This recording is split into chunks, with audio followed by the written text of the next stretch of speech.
يظلل الشارع الرياضي. احنا نقول سلبيات المنتخب الجزائري يزعلون، يا عبد الله انت ضدنا وتحاربنا وليش وليش وليش. بالعكس انت لا تقارن نفسك في المغرب في المنتخب المغربي، ما في مقارنه بالاساس بين المنتخب الجزائري الشقيق مع المنتخب المغربي ابدا، ما في مقارنه، لا تقارن كنوعيه لاعبين، كجوده لاعبين، كطريقه، كسيستم، كبنيه تحتيه، ما في مقارنه.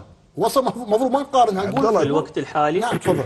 المغرب هنا والمنتخبات العربيه كلها هنا، شوف الجاب الكبير، جاب كبير، هذا المغرب وهذه المنتخبات العربيه ما في مقارنه. شوف عبد الله، اي فريق او اي منتخب او اي اتحاد اذا يبغى يتحدى نفسه.